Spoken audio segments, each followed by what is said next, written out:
Hi guys, it's Val. Welcome to the studio. Today we are going to block print. Yay! All right, come on in. Let's see what sort of tools we need. First off, you're going to need to create yourself a nice surface to print on. I use a bunch of old fabric strap cloths. You can use sheets. The key is I have a little bit of scrap batting underneath to give a cushion underneath your printing area. This is where my fabric is. This is what I'm going to print on today. Then we have our block in between this and our inking station. I don't have any padding under the inking station. Doesn't matter. So, tools that we need for all of this are our spatula to mix our ink, our roller to roll our ink, this surface, which I use plexiglass, but you could use regular glass, you could use a cookie sheet, anything that you can create your well of ink. Then we also need our very important ink. This is Speedball Fabric Block Printing ink. I love this stuff. Has a wide variety of colors, has a great texture, and it dries within a couple days and is set. Really great stuff. The final thing that is more optional, depending on you, really, this is called a Baron, and it is used to press your block into your fabric and or your paper. You can use this ink on fabric or paper, which is great. But when you create this much of a cushion and you're using some of this Speedy Carve, which is a little bit cushier, then I just use my hand. So let's dive in. First off, we got to mix some ink. Now, I don't have a huge surface that I'm covering, so I don't need a huge amount of ink. And that's really important because otherwise then you waste a lot of ink. So there's some blue, and then we're gonna add some violet to it, so it's just a little bit darker. Now, this violet tube is one of my problem children. It has a lot of oil. See all that oil coming out? So I'm trying to get to the ink. There it is.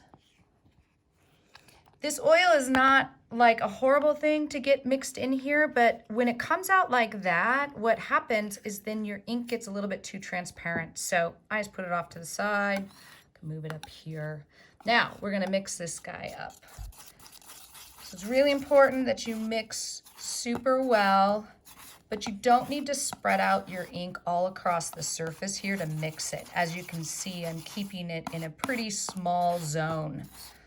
This will help keep your ink from drying out because this will dry out if you take too long. So we've got everything covered. This also will expose any little dried pieces that sometimes happen in your ink. Now I'm creating an ink trough, which this is where you will use your roller to dab into that to create your ink well. Okay, so it's a little bit wider than my roller so that when I tap into it, I'm going to get pretty much some on all the roller. As you can see, I'm tapping into that space, that ink. I'm not burying my roller in it. So then you start spinning that roller so you get an even surface of ink. Now, this is super light. I don't have enough, so I'm gonna come back in and I'm gonna go like this. And I'm gonna make sure that it's even all over my roller. And this, which is called your ink well.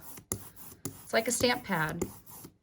And you're gonna want it to look like a stamp pad. You're not gonna want it to be super wet or super dry. There's that nice balance.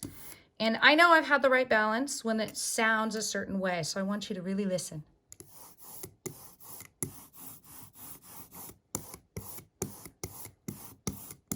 The first thing you hear is my roller spinning, right? And the second thing you hear is the sound of that ink on the roller, and it has a very specific sound.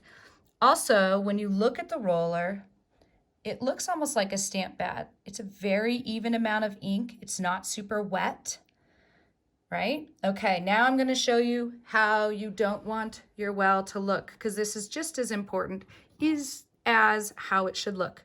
First off, you never come over here from this side and pull your ink down.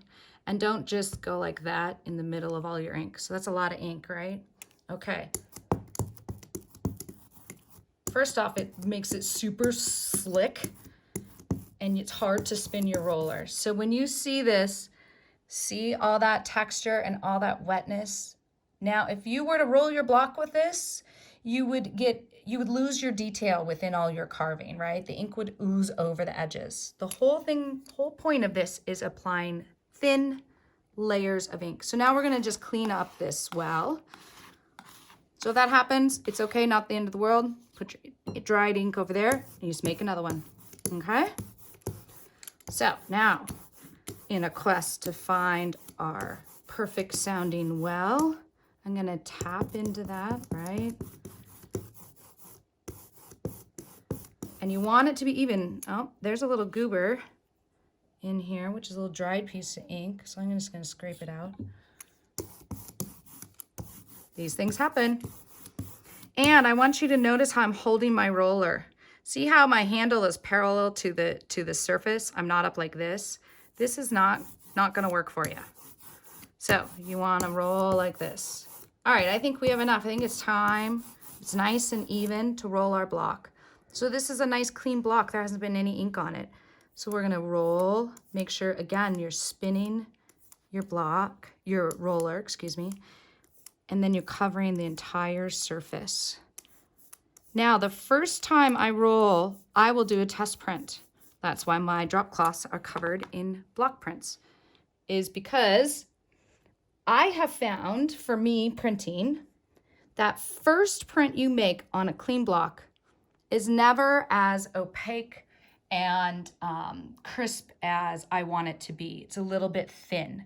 So we've now, what I like to call, primed the block. You can see this thin layer of ink on there, but you can also see the texture of the fabric, right?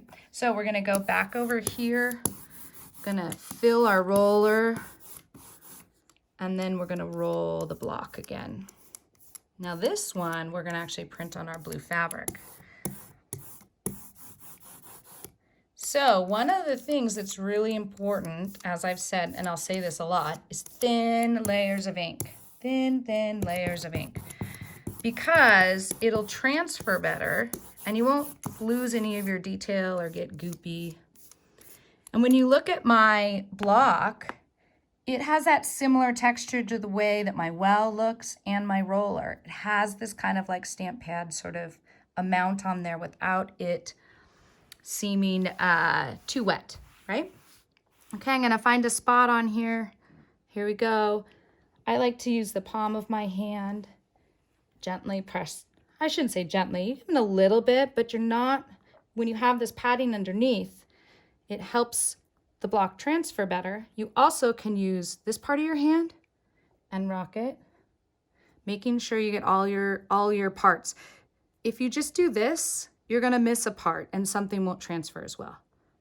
So there we go. And you can see, like right here, I didn't push as well. Move my finger, there you go. You can see I didn't push as well, but it's kind of the beauty of this is that one, you'll start learning, you know your block really well, you know where you have to print. And this is handmade, we're not machines, so that's not gonna be exact every time. Kind of why I like it. It's imperfectly perfect. All right, so I have like that guy's all ready. Here we go. I'm just gonna toss him right here. Again, gonna push on everything. Make sure I get those edges. But I am pushing straight down. I'm not moving the block a lot, or you're gonna get a little shadow if you do that. I'm gonna roll that block up again. My well's getting a little dry, so I gotta go in and pull some ink. And then we come back over here. All righty. And one of the other things that's really important for maintaining your supplies longevity is always lay a roller like this when you're not using it. If you lay it this way when you're not using it, over time, you'll get a little indentation. So you can see where the line is from where I was sitting there. You'll get an indentation in there. I have a couple of bigger rollers, a little bit longer ones, that have weird spots that don't roll well with ink because of that. So I have learned my lesson. Always keep it up. So here we go. Here's our last one I'm going to print today. And then I want to tell you a little bit about the importance of cleanup. So again, for the longevity of all your supplies and tools, it's always a great idea to have good cleanup practices, kind of like in your kitchen, right? So I will, when I'm done with my printing, I will take and scrape up as much of the ink off of this piece as possible. Any of this stuff. And this goes directly into the trash. You know, and I wipe off as much off of my spatula, and I'll roll my roller out so that my roller is almost empty. And again, scrape this up.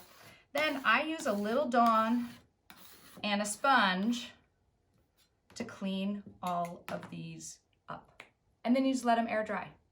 All right, everyone, that was fun printing with you today. I really hope you got some good tips, and I hope you go out and enjoy some printing yourselves. Email me if you have any questions. Take care.